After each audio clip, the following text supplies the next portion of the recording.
throughout his life, the wheelchair was never a thing I resented. It was an enabling piece of equipment that made our lives possible and his best life possible. So I was all happy with it. And I found myself after he died, like I didn't want to look at that thing. It was a triggering, problematic thing. So to even deal with, you don't want to throw it away. It's valuable.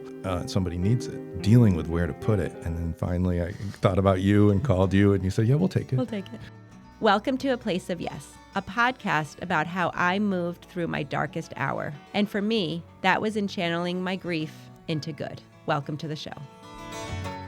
I am very excited to be here today, but before we get started, I feel like I should give a little bit of a warning to the audience and to you, Daniel. My voice is really a little off today. I just sound a little bit wonky, so I just want to let everyone know. So I apologize in advance if you can't understand everything I'm saying. But I'm sitting here with Daniel DeFabio, and there's this great story about how we've reconnected, I should say. We have known each other through the work of Jake's Help from Heaven, but most recently I was reading a book by a mutual friend and a previous guest on A Place of Yes, Jessica Fine, and in her book, Breathtaking, all of a sudden she's talking about Daniel DeFabio. And in my head, I was like, it's not like a John Smith name. It stands out a little. And I was like, could it be? Could it be the same? So I reached out and in fact was the same. So I love the way our worlds intersect and the way that the rare disease, the grief world, all of that is becoming so much smaller. So before we get into all of those things we could talk about, I want to give you a more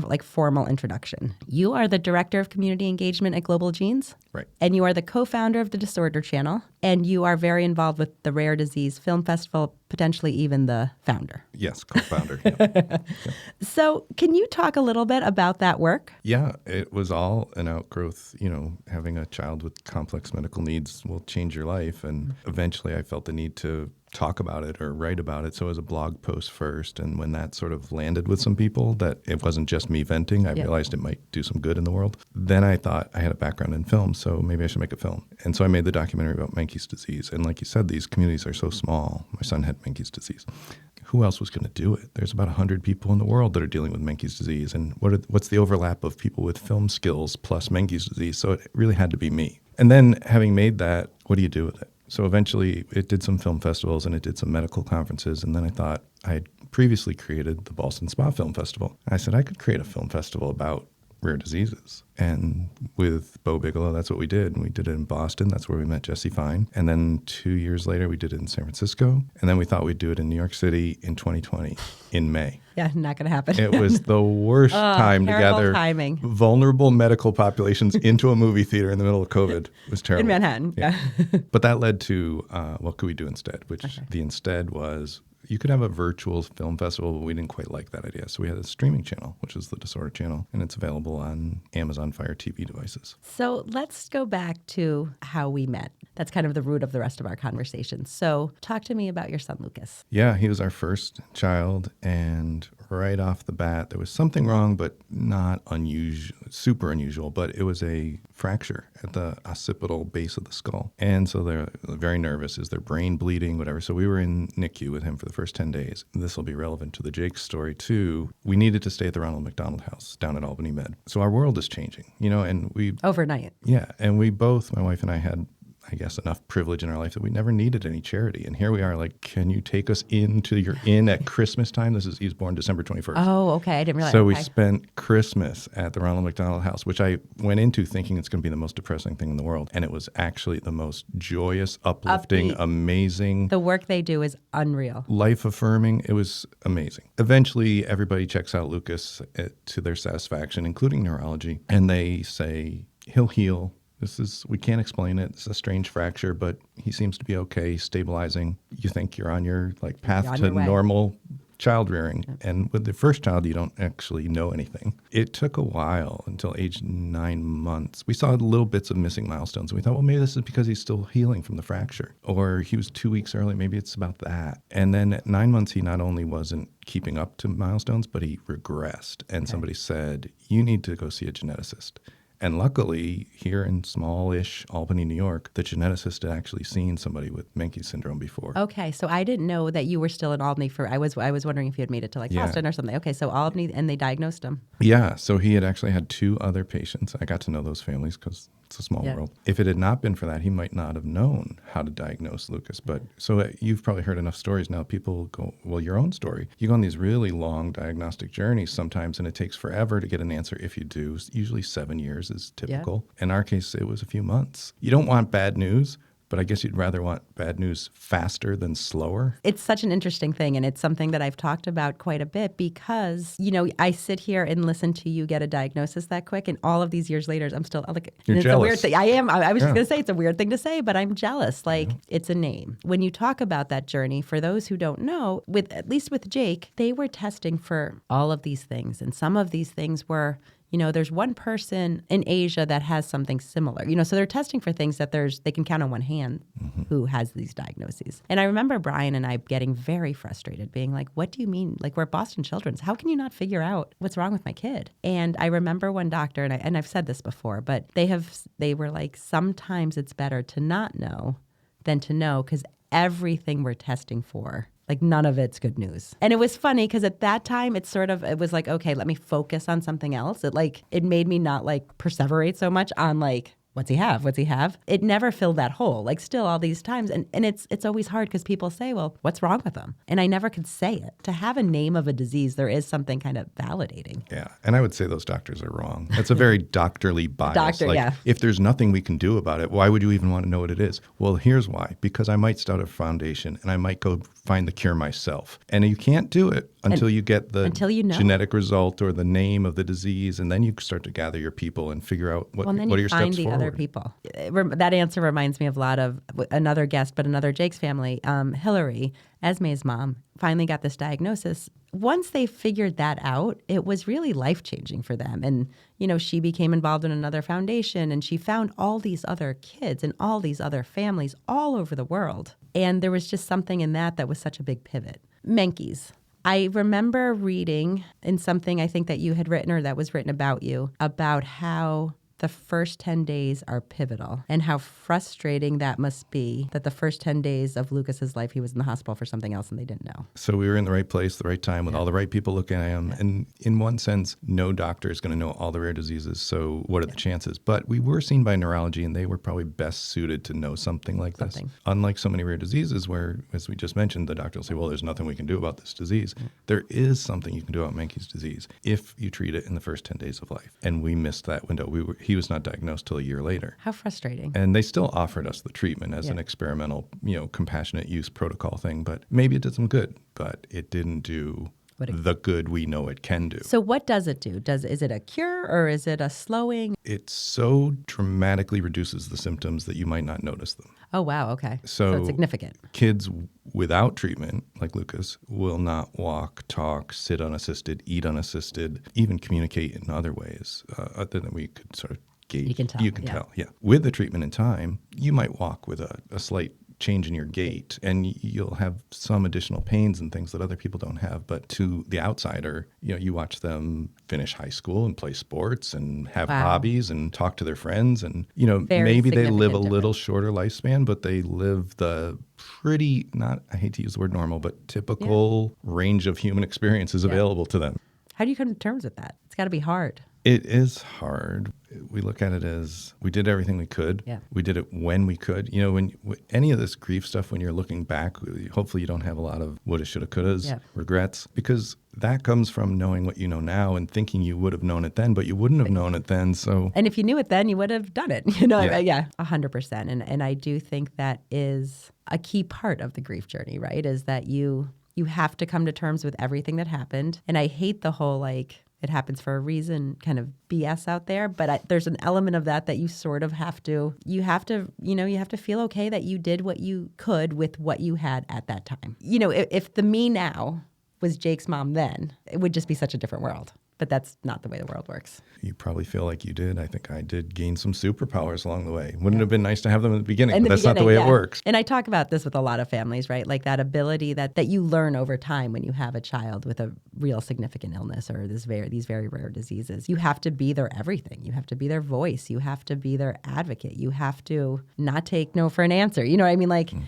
You have to really fight for them. At some point, I think it switches, and it certainly switched for me, where you figure out it's okay to question doctors. Yeah, they're doing the best you can, but hey, you just wanted to put my kid on the same medicine you already put him on and it didn't work then. It's not going to work now. Let's move on. That to me wasn't natural. I learned that over time. Yeah, absolutely. It's one of the many sort of rude awakenings we have in this journey is that to the extent we could argue forever if our medical system works, but to the extent it works for the typical and the mainstream and the common. And then when we fall outside of those parameters, most doctors don't know what to do. And then we, who have been raised to think, well, you ask the doctor and they tell you. Or maybe you ask for a second opinion, but that might be rude. Yeah, you don't want to hurt their feelings. Right. Well, now and what if they're mad at us? Then they won't take care of them at all. Yeah. Yep. And now suddenly we're in the world of this doctor might admit it or might not admit they don't know. Yeah. And I not only need my second opinion, but third, fourth, fifth, sixth, and all of them might not know. Yeah. And then finally they say, oh, there's a doctor in Helsinki that might have studied something like this once. And you're like, what am I doing? So yeah, you do have to reset your expectations of the whole medical system because it's not built for us. It's not. It's absolutely true. One of the things you said made me think of a geneticist that we worked with at the end of Jake's life. So in the beginning, there was just, when he was first sick, he had his first seizure at 8 months. During that time is when, like Boston Children's, they were all trying to figure out what started it, what happened, how do you take a previously healthy 8-month-old and have this happen? Once we acclimated to his life, and we had kind of moved doctors over to like Mass General, we found this geneticist who was revolutionary, in my opinion. Her bedside manner was a little rough, but she also was committed. I do think if he didn't pass when he did, we would have ended up with a diagnosis because she was like a dog on a bone. She was just trying to figure it out. And the phone would ring sometimes like Sunday at 9 p.m. And she'd be like, I'm going to send you the script, get it to your doctor because I need this test done because I'm going to try and do this. And he had a few doctors like that who just were the exception to the rule. Definitely. We ended up, one of our specialists was, of all the many symptoms affected by Menkes disease, this would have been like low on the list. But because he had the best bedside manner and he really engaged with us and cared about Lucas, he became our lead guy. And we're like, why is this guy? And trust me, just do what he says. Just follow it. Yeah, we like him. I want to talk about one more thing. So our paths crossed, through Jake's Help from Heaven. How did you even find out about us? That's always one of my questions when I talk with families too. It was our case manager for, you probably know better than I do what all the different agencies are named, but one of them that, Well, they also bounce around so Yeah, they change all the time too, yeah. So we were up against a couple of medical expenses, and I think the bed was the first one, right? Yep. And the bed was a ridiculous example of how the system doesn't work, Does not work. Medical equipment is so expensive, and if it's specialized, it's even worse. And so I think what happened, we qualified for a more advanced bed, a hospital bed in the home, and they would have paid for that. But it was too bulky and big for our lives. And we said, well, there's a smaller model, and that's what we want. And I'm like, well, we won't pay for it. And then the caseworker said, Jake's Help from Heaven might handle that for you. And you did, and it was amazing. And following up on the Ronald McDonald House story, it was this weird adjustment in our lives of we are the ones who need charity. And we did, and you did it. That whole idea of our healthcare system, the way that works to me is so outrageous, right? Like, we will buy you this $12,000 bed, but we won't buy you a $4,000 bed, or, and I'm kind of making up those numbers, but they're about where it is, and it makes no sense. There's countless stories like that. Yeah, another example like that, they would have paid, I think, $7,000 for the Dynavox communication device, but an iPad at the time was relatively new, but still would have done the same job for $700, and they wouldn't cover They won't do that. No, they still don't. It's bizarre. It's 100% why we started the organization, because once Jake passed, and you know this feeling, right? Like, what are you going to do? Well, you have something to do. You've got more time because your number one time, like Jake was 24/7 care. So it was just, there was no time other than taking care of him, really. You have this time, but also, at least me, it's kind of become my life journey of just kind of keeping his memory alive. And what can I do? And how does my story help anyone else? And how can we share? And we have this very small world that we're in. There's not a ton of people in this world, and not necessarily like the lost world, but the sick kid world and trying to figure that out and trying to have a quote unquote normal life. When you have a child with significant needs, there is no end in sight of the costs. And it doesn't matter really if you make a good living or you don't, because it's just so different. And someone had said that to us when we first came home with Jake being really sick. And I was like, no, I'm not applying for any grants. I'm not doing that. Like, we're good. We don't need to. But they kind of made it so clear to us. And those examples are always the ones I go to, because it's not like you could go buy a bed for Lucas at Target or Walmart or Taft's Furniture or like whatever, right? Like, you needed something specific. And then the people who are supposed to help you are just making it so hard. we know this world, like this is our people, this is our world, we're comfortable here, and how can we provide service to other people like us, other families like ours? And then just a little context detail on the bed in particular for us. Lucas had a bedroom upstairs, but he was getting so big, and he's got to be slung over your shoulder. And we're in an old Victorian house. You go up the narrow stairs to get upstairs, and you hurt your back while you're getting him onto the bed. So we decided he needed a first floor bedroom, and that was the dining room. The dining room became his bedroom, and then you needed the hospital bed because it could raise and lower him, which would make it easier. Which helps. When they asked us, like, what qualifications do you need in your nurse? And I'm like, if she can lift 40 pounds, we're good. Over the years, he's not 40 pounds anymore, and she's struggling. She's hurting her shoulders and stuff. And then I was trying to think if we did anything else with you guys. So Lucas died, and it was COVID time, 2020. June of 2020. Among your many to-dos is, what can we repurpose here? What can we give equipment away? And you guys do that kind of thing. But nobody would take his wheelchair. It was so frustrating to me for a while. It was in our back shed and out of sight, out of mind. But throughout his life, the wheelchair was never a thing I resented. It was an enabling piece of equipment that made our lives possible and his best life possible. So I was all happy with it. And I found myself after he died, like, I didn't want to look at that thing. It was a triggering, problematic thing. So to even deal with, you don't want to throw it away. It's valuable. Somebody needs it. Dealing with where to put it. And then finally I thought about you and called you, and you said, yeah, we'll take it. We'll take it. And that was just such a relief to know that probably it went to somebody. It's the exact reason why we have that equipment exchange program, 100%. When Jake passed, we had a lot of stuff. It's funny what you said about the wheelchair, because we never thought of the wheelchair as like a confining thing either. And honestly, one of our first guests talked about her daughter, Cece, in her wheelchair. And she's like, people say it's so confining. She's like, no, this wheelchair gives her freedom. Like, this wheelchair gives her the ability to see things that otherwise she couldn't. And that's kind of how we always thought about it too. We thought about these various things as just vehicles in which we could transport him and take him to see everything so that he wasn't just stuck. But we had all this equipment, and some things I could keep in my house. Like, some things I still have in my house because the memories are pure joy. Other things I couldn't look at. I just couldn't. Like, his stander, I couldn't look at it. Like, I could not have it in my house at all. Like, it just made me sad. So that's basically when we started the equipment exchange, because some stuff I could get rid of. Like, one of his chairs I donated to Prospect. It's often a service when we lose someone, we always say, like in our Jake's family, that it's something like that we can do to kind of, for that exact reason. When Lucas passed, did you know it was coming? So in one sense, we knew it was coming for 10 years because they tell you there's a prognosis here of 3 to 10 years, and how much of an outlier are you going to be? But we did know that he had his symptoms compared to other boys that it's almost always boys that have Menkes, and compared to the other ones we'd met, he seemed to have milder symptoms in some ways. When he did die at 11 and a half, I suppose he beat the odds, right? So we got a little extra time with him. But how it more immediately played out was that December, we were in the hospital with him, and the same specialist that we tended to like the most said the hard conversation. He said, you're probably looking at months, not years. You think to yourself, how many months? But despite all the rational information you have, if you're at all optimistic, you go, well, 9 months, 10, 11, 12 months. I like that better than 2. It wouldn't be 12 months because you would have said a year. So you're at 11. So 11 would be, right. What do you know? It was 6 months after he told us that. And so that's right down the middle of months, not years.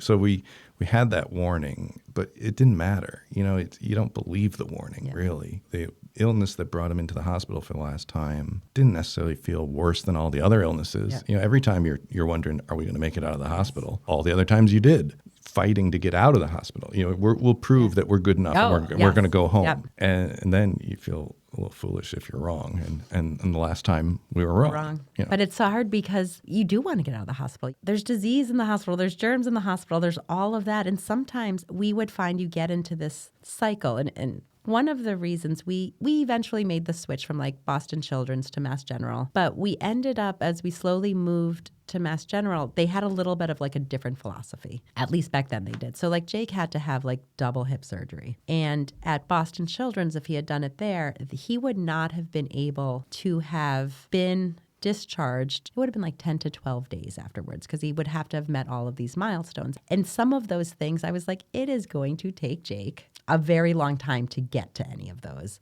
Whereas at Mass General, they sort of saw that, and they saw Brian and I were somewhat capable of being able to take care of him. And if we could get him out of there, like I was like, I'll come back every 3 days if you want to check on him. Like we can figure that out. Having this like arbitrary checklist of things he's going to have to do before we can go home means we're going to be here forever. Yeah, it was way late in the game when I got smart enough to like keep baseline records and say, yeah, his oxygen's low, but his oxygen's always low. Well, exactly, So, those type of like, things. let's talk about his normal, Yeah. not your Not your normal. little checklist, Yeah. because your checklist, like, we might as well just move in. Like, we're all, Yep. you got the whole Strotter family now. Yeah. You learn that one the hard way. Yeah. Every time it was like, we'd let you go home, but his oxygen's not high enough. You know, I used to talk about the loss of your child, right? Like, and I used to believe very strongly there was like a hierarchy of grief, and that our grief was the worst. And there is part of me that still feels that way. There's also part of me that has evolved a little bit and recognizes all these different kinds of grief, right? And all of these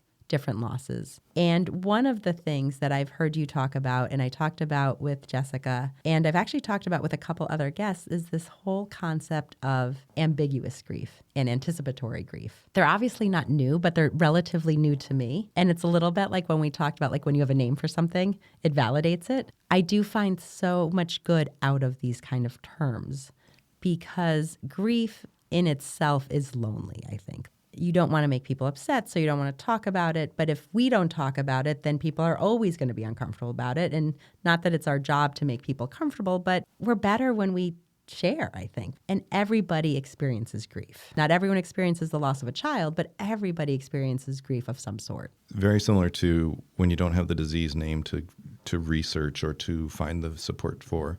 That's for your person, your patient, your son, child. But for you, you also need a name for it, and it's grief. And you might not know it's grief, especially if there's no prognosis that says death is imminent. Yeah.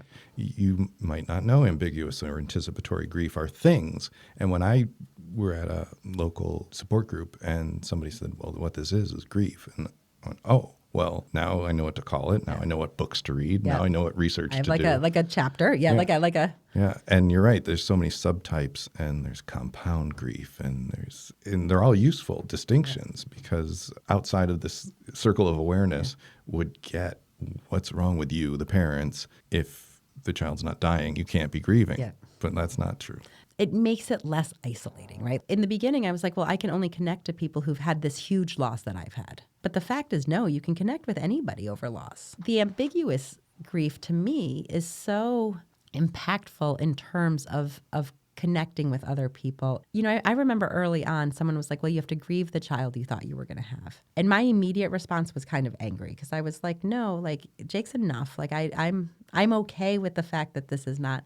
But I wasn't. You know, I had a life that I thought, you know, especially he was my second. And, you know, you referenced earlier, like when you have your first kid, you don't know what you're doing. We did it once, we could do it again. To lose that, you know, there was grief there. Yeah, and when you say the life you thought you would have with your child, you forget how much of that you're taking for granted. Oh, of course he'll go to school. Yep. Of course he'll graduate. Of course he'll go to prom. Of course he'll get a job. And all those of courses start getting crossed off the list. And that realization that it's not just delayed, it's just not going to happen. Right, Yeah. right. To get into the very subgenre of grief, compound grief, we were told Lucas would never talk. Well, you wrap your head around that eventually and you maybe make your peace with it. But then he goes to a special needs school program and they're trying to do different communication techniques. And those aren't really happening. The eye gaze and the PEX cards and those things. And so you just get this next blow and this next blow and like, not that either, not that either. It's terrible to say because despite all that, there's still joys. You know, there's still good things. You had to let go of those expectations to get to the joy. Exactly. Yep. You can't appreciate the joys if you're hung up on what you wanted 2 years ago or 4 years ago. Or That is, I mean, you almost gave me chills with that because it's so easy to get in that, like, what they can't do or what they won't do. Yeah, and again, if you didn't let go of the previous expectation, then everything's a comparison. Yep. Like, oh, my kid didn't write an award-winning poem. Yeah.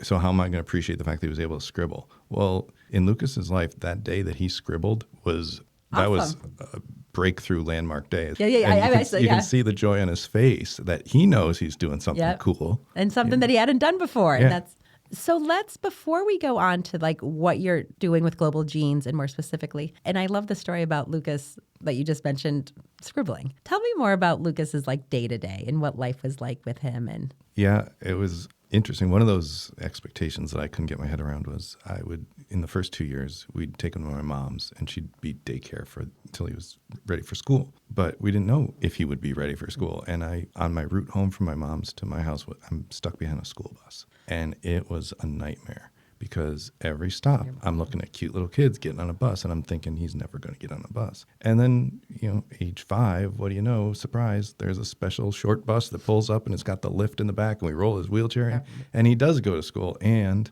this is one of my favorite stories. It's not true, but it happened. It's just, all right, so the kid, Lucas gets on the bus and a kid yells, "Luke, he's here and he brought popcorn." Now, the part that's not true is Lucas did not bring popcorn. I don't know why the kid said it, but what mattered to me was that someone valued Lucas as a friend and a schoolmate and all that context, And that broke my heart wide open. We hear back from school. They tell us his progress and stuff. And we always wondered, are they kind of overestimating him? We don't see that at home. How are they getting all these great results at school? There's a toy. If you had a big enough switch, he could hit a big switch, but not a little switch. So he could activate this toy that would shoot out across the floor. I think it was an alligator. And he'd lie in wait. Obviously, the teacher has to help him.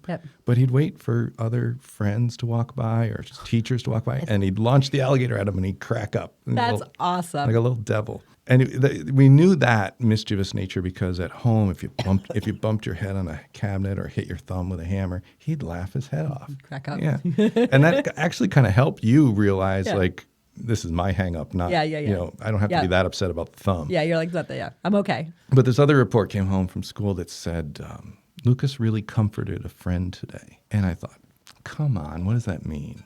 You're overselling this. This isn't what happened. And then the other mom sent me the photo of what that moment was. And there's this boy, maybe seizing, but in distress and almost fetal position next to Lucas. And Lucas, who can barely control his limbs, holds that boy's hand. And he's smiling and proud of himself. And he's looking at his friend. And it's just...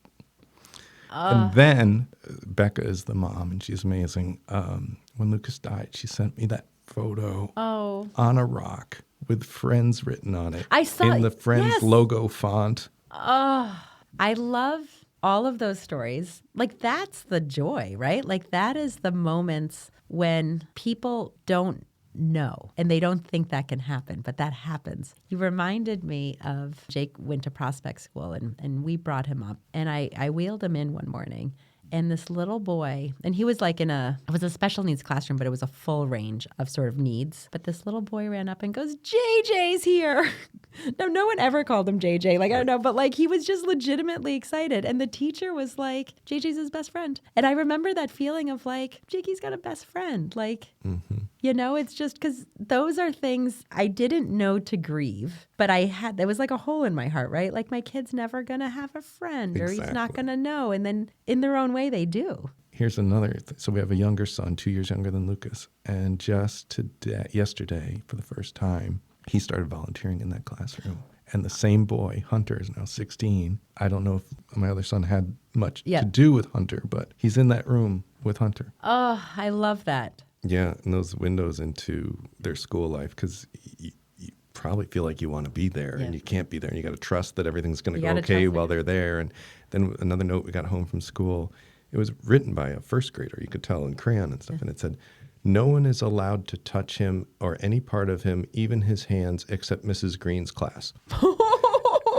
And it's just so loaded, so many layers there. You're like, are a lot of people clamoring to touch Lucas? Is that what's going on? Why is this sign necessary? What is happening?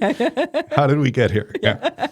It was very territorial. Like, he's ours, which is wonderful, right? Awesome. Very sweet. Yeah. It gives me such faith in humanity where sometimes it's hard to have that. But these stories, right, of like the impact that our kids had just by being themselves, right? And the way that other kids are good. Yeah, and I don't know if I chose to see more of it or we got lucky and we experienced more of it, but I think mostly we saw the best of people brought out. Yeah. We're walking along with a kid in a wheelchair that's obviously not as healthy as most, and the best of everybody came at us. And now I feel like without Lucas, I'm in this I'm back in the default world of like, how come that person on the street doesn't smile at me? Yeah. Why aren't they like fussing over my existence here? Oh, because I don't have the cute kid Because I don't have anymore. the kid, yeah. Yeah. So one of the things I think that comes up a lot is, especially, or at least for me, 13 years out on this journey, right? I focus a lot on the good stories and stuff. I can sometimes bring myself right back to those feelings of not greatness, right? Of like anger and disappointment and rage even, right? Like those feelings of just why me? For me, a lot of that would wrap around this sort of like undiagnosis because I'm like a fixer, right? Like I want to be able to fix things and you're not letting me have the tools of which I can fix. And just anger, like, is it me or did you also have? People like me with a few years of experience can do a disservice of talking from the vantage point of now, where you've learned a few things and you've dealt with a few and built up some coping mechanisms. That's not to say it was easy and it was never difficult. There were times when exhaustion was like the default state all the time. And we found, I think my wife too, we found ourselves at the breaking point. We could maintain there for a while, but one little thing would be the straw that breaks the camel's back and send you, stupid stuff like the basement flooded. Most people can handle that, but it might be the thing that puts us into a tailspin or the car got a flat tire. With every other problem. When you're like when one you're already, step away all the time. Yeah, you're already maxed out. Other things, I wrote a piece once called The Hazards of Happy Face Advocacy, because if you only tell the joys, then we're not learning. Or we're worse, we're alienating the one that is the parent who is struggling, and they think, sometimes I don't want to tell where I was not the best dad. And, one example, wearing these headphones is reminding me, I would find phases of Lucas where he was too loud and too complainy. And I thought, well, maybe I can just put on some headphones and sort of tune him out. Yeah. It wasn't tuning him out enough. And I was like ready to lose I was on the edge. And there were times I'm like, I can't take this. On the other side of that is, what choice do you have? Yeah. No matter how much sort of like work you do on it, some of those things still, they just show up. One of the other things that I would love to talk more about is your work with Global Genes. And were you involved prior to Lucas? Yeah, I think probably like a lot of people, I didn't know what a rare disease was. I had no reason to seek out something like Global Genes until there was rare disease. I'm learning these new things. They're called rare diseases. What is that? And a friend of mine said, I have a friend who's working with this group that works with rare diseases. And I looked him up, and the group he was working with was Global Genes. I actually entered the first story I ever wrote about Lucas, which was called How Parenting a Dying Child Changed All My Expectations. It won a contest at Global Genes. And that was one of the things that made me think, maybe there's value in this. Maybe people are going to benefit from hearing these stories. And so that encouraged me to go to the Global Genes event. They do a big conference every September called the Patient Advocacy Summit. I went that year, and it opened my mind because I had been doing what I called advocacy, was raising awareness, making some noise, figuring if people knew how bad this Menkes disease was, somebody would fix it. Yeah. Well, that's a little naive, but that's step one, maybe. Yeah. That's probably step one. And then I get to Global Genes and I see all these real advocates that are seasoned and, they know what they're doing, and they're going in all these different directions. Some of them are funding research and making it happen and trying to get the cures, and some of them are only fundraising for other things like what you do with the medical equipment. So all of a sudden my eyes were open to all these different paths and ways that you could be an advocate and you could, serve. And I met some amazing people, and Bo Bigelow was one of them. We founded the Film Festival together and the Disorder Channel together. And when Lucas died, it's terrible to look for the silver linings, but my schedule was different. I had been my own boss for a long time, most of my career.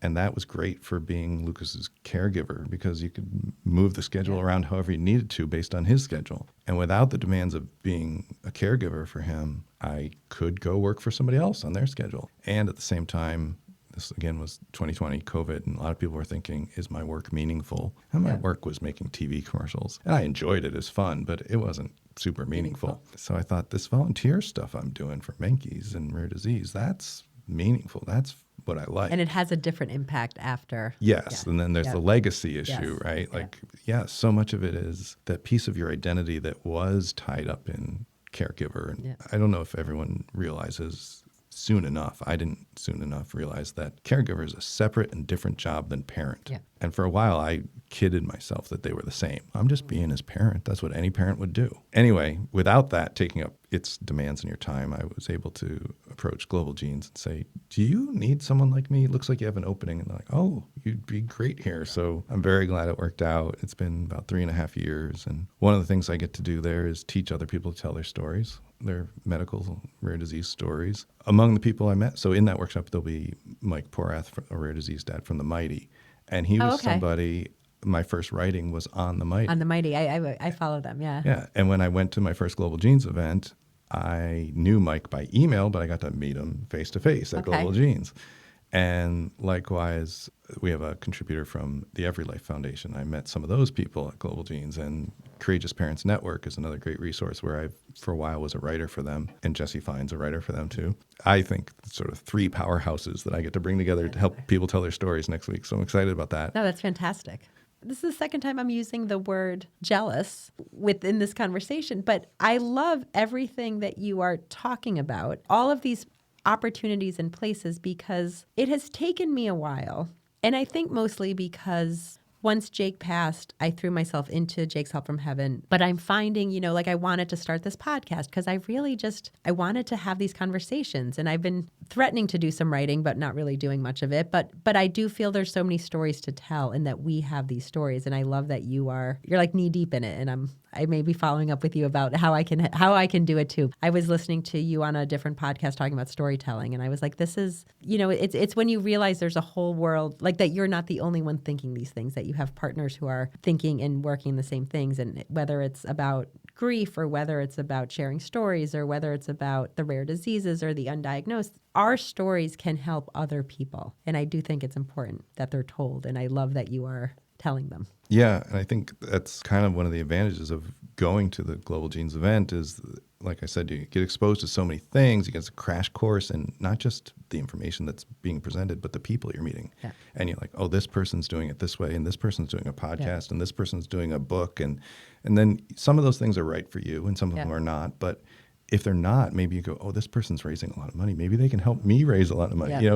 You find we always say you got to find your people, but first you almost have to know who your people are and which kind of people you want to find. Yeah, exactly. And it's great if somebody's bothered to collect them all into one place for you. I think it's fantastic. I think that's great. How do you channel your grief into good? They say the 6, that people talk about 5 stages of grief, but the 6th stage of grief is meaning or meaning making or purpose building. I've really latched onto that. I think that's what I need to do. Probably most people, whether they know it or not, they're trying to do it. Yeah, for now, it's certainly Global Genes work is part of it. Disorder Channel work is part of it. It's legacy, but it's also, if the voice of Lucas were to come to me and say, you've done enough, you can stop. I don't think I'd stop. I don't think you'd stop, yeah. There is something really powerful, I think, about that sort of 6th stage of grief of like making meaning of stuff. Again, this is going to sound corny, but like I almost feel like it's become kind of like a calling, right? Like we have these experiences and these insights because of the path our life has been on. There's ways we can be of service to others. And I think we can be of service to others in ways when people desperately need them. I sometimes say that I want to do more and I do what I do because for me it is selfish because I just want to talk about Jake a lot of times. And I want to have these experiences where I can continue to have him be present and I can continue to be his mom. Whether it's working still in the foundation or this podcast or writing or sharing stories or any of these conversations, I feel like it's a really powerful way for us to still be Lucas's dad and Jake's mom. And not that that's why you do it, but it's because of them that we have the information that we have, right? And that we have the insights into this world. People like us, I heard either you or one of your guests say, a lot of phrases we hear all the time, like don't sweat the small stuff and concentrate on the moment, and those life lessons, right, that we already all know. Yeah. But we are forced to live them. Yes. And it's not so much that like we're better people. Maybe we get to be better people. We get to be better focused or something like that. Yeah, there's something And then if the reason your Jake or my Lucas is no longer there, I don't think you want to revert to, I can shoot my selfies of my food on Instagram and try to find. I'm not going to go backwards. I'm not going to find meaning out of that. Yeah. Having lived this heightened existential threat life. Once you're there, it's like you can't retreat. Yeah. So you just have to go forward, and going forward is continuing in this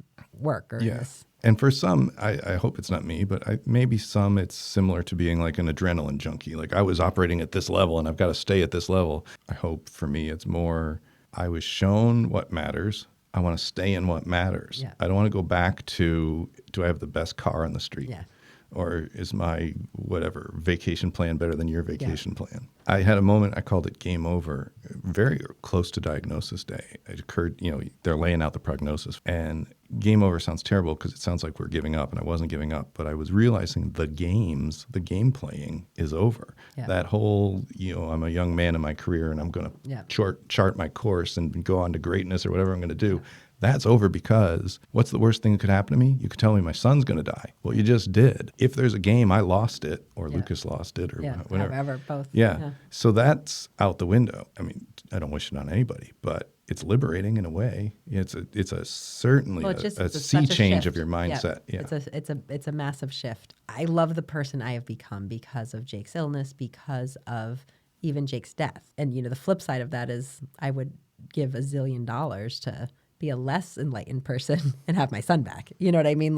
But since that's not real, it's powerful that we have had these opportunities to use what they've taught us and kind of tell their stories. So you referenced an article you wrote, and it got me thinking, how do you parent a dying child?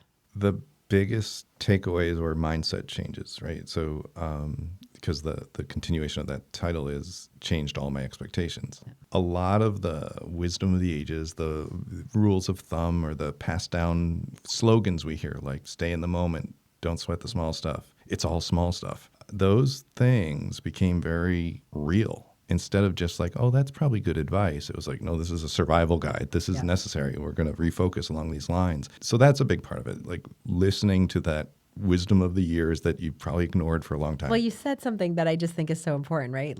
So yes, don't sweat the small stuff. And we all say it and we've all heard it a million times.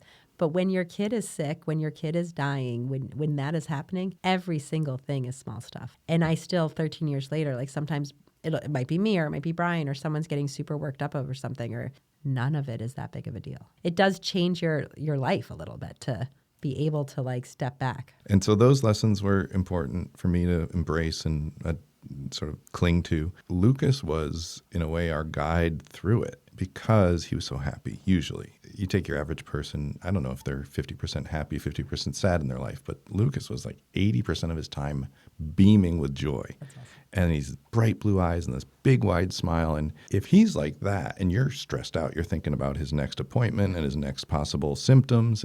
But he's like that. You can sometimes on your better days, you can kind of look at him, be at a little bit more peace. He's not worried. Maybe I could worry a little less. In a way, he guided you. Yeah, he guided us. How do you get through the difficulties with Lucas? With Lucas. Perspective and size and scale is part of perspective. And so to the extent I have advice for anybody who's going through a hard time, I usually say, go to the ocean or go to the mountaintop or go to something epic. Look at the stars. And I knew it worked for me. I didn't know why it worked. And then I started reading this book called Awe by Dr. Shelton, I think his name is. And he says awe is an emotion. I never would have thought awe is an emotion. Okay. But in terms of why it would benefit us to experience awe is that you look at the vastness of an ocean or mountain or stars in the sky starts to trigger in us an understanding of patterns and systems that are bigger than us. Okay. All of a sudden, that made a lot of sense. First of all, it brings your giant weight on your shoulders down to a speck in the cosmos, right? So that's good. It puts you into proportions. But then if you start to think about systems, what systems are out there, right? Forces of nature, things that are out of control. If it's out of your control, are you going to rail against it or just try to go with it? Yeah. And then other systems like the man-made systems, like the medical system that doesn't work all that well. And then, okay, well, maybe there's something there that I can actually address because that's something I can, that's like a lane I can go into. Yeah. So those were part of our adjusted mindset, coping skills. It's interesting that you talk about the look at something epic because that's such a natural thing, I think, because when you are at the ocean, right, and you look at it, every time we're there, Brian and I are just one of us at one point, like whether you're watching a sunset or a sunrise or just looking, you're like, how can it be so big? You know what I mean? Like it is awe-inspiring. And it does make you realize that you're just this one very tiny piece of this whole huge world. Part of the comfort for me was it's a genetic mutation that causes Menkes disease. Mutation right there, it's like a freak occurrence, and you can get into the statistics of how unusual and unlikely that is. Also, in our case, it was de novo, meaning nobody in our family had Menkes disease, so it wasn't inherited. That shouldn't matter, but it mattered to me. A little guilt, or it takes right. A little, well, especially for moms who are carriers and feel they pass something on. I know there's a special kind of guilt they shouldn't have, but they do. No, but have. it's like this emotion that. Yeah, but knowing that it was a complete random fluke, and it's the numbers. 1 in 10 people get a rare disease. And then I had to process that, and I thought, well, 1 in 10 people is us. Yep. Sometimes you're the one. In some ways, that took care of the why me questions. So it's the portion of the show, Daniel, where if you have any questions, you can ask Heather anything. I would like to know, was there a time you were misunderstood and very surprised? Like, how could you have not known what I'm saying or dealing with, or what was so obvious to you that was not obvious to your friend or family member or whatever? I feel like my head's going like in many different directions. One of the things that was so clear to me in Jake's life, right, was that I was going to create this life to the best of our ability in which we would have, and I don't want to say normal, but I think for a while I wanted us just to be a normal family with a sick kid, if that makes sense. So we would do stuff, right? Like, and we didn't do crazy stuff because like the doctors advised that he should never be on a plane because he had liquid, or fluid on his brain. Like there was stuff, but he was pretty okay if we were in a 2 to 3 hour car ride. So we could go to the city, or we could go to Lake Placid, or we could go to Montreal, or we could go to Boston. Like we kind of had this like radius, and we just wanted to live this life, right? Like very desperately. And there were people very close to me that judged that. I think they just felt like we should stay home, or that we should, you have a sick kid, you shouldn't do that. And I remember feeling like, shut the F up. Like, like you're not in my shoes, so don't. And also just being like, I would never tell anybody how to raise their other kid, but when you have a sick kid, why do you think you can tell me what you think I should do? So I don't know that that's exactly it, but that's one of those times when I was like looking back, we worked really hard to take really good care of Jake and to really give him this great life. And were we perfect at all times? No. But part of that was for our family to be a unit that could still do things, right? Like it wasn't going to be that, only one of, like we weren't a divide, like sometimes we were divide and conquer because we had to be. But we also tried really hard to just do things as a family. Yeah, I feel a lot of judgment behind that scenario that the implication is I would be 24/7 medical care for my kid if I were you. Yeah, like I wouldn't be putting them in a situation like what. And I try to give people the benefit of the doubt because who the hell is anyone to tell people what they should do, particularly with their kids, right? Also, I'm judging all your friends. Yeah. But it also sounds similar to something you said earlier on when somebody said to you, you must have known he was going to die. And I think that had to come from the fear. Yeah. If it was me, how could this come out of nowhere and I not know it? Because if that's true, then it can happen to any of us. Well, guess what? It can happen to any of us. And that's what people don't want to face. Yeah, that's 100% it. And that was a lot of I think well-intentioned people, but it was fear. And because we're so hung up on mortality in general. In general. And so you've probably had the same experience. Some people step up and some people step away. Yeah. It's too scary for them. It's too scary. And they don't want to factor it into, could it be me or could it be someone close to me? And then flipping the coin to the positive side, it can open these wonderful relationships where instead of talking about the weather today, we're talking about deep, meaningful stuff. More things. And I never knew, someone is being extra kind or extra interested in Lucas or whatever, and then you find out they're having trouble with their mom's Alzheimer's or their dad's cancer or whatever. And Robin Roberts says everybody's got their something. Yep. Well, when your something is sort of out there for the world, you find out a lot more of everybody else's something. 100%. Yeah. And it goes back to sort of the thing I said about Jake, right? Like what he has given me is this ability to help ease other people's burden. And sometimes it's exactly what you said. It's because our stories are so extreme and they're so whatever that it almost makes people feel better. But it also opens up this ability of these conversations. And I'm sure when Lucas died or, when Jake died, people come out of the woodwork who've lost a child or who have had a similar experience, it made me recognize that there's so much we don't know about people, right? Kind of like, yes, everyone's got their something, but there's just, we don't know. Like, we only know what people let us see. I just always try to remember that. I have very much enjoyed this conversation with you. Me too. And I am very grateful that you agreed to be on this show. So thank you, Daniel. Absolutely. Anytime. Thank you for listening to A Place of Yes. Please follow us wherever you listen to your podcasts. If you really like this episode, please share it with a friend, anybody who might benefit from listening to this. It would make a world of difference if we could just reach more people and share the work that we do and the stories we want to tell. Please subscribe to our YouTube channel, leave us a thumbs up or leave us a comment. We would appreciate all that you can do. If you really like this episode, please share it with a friend or two.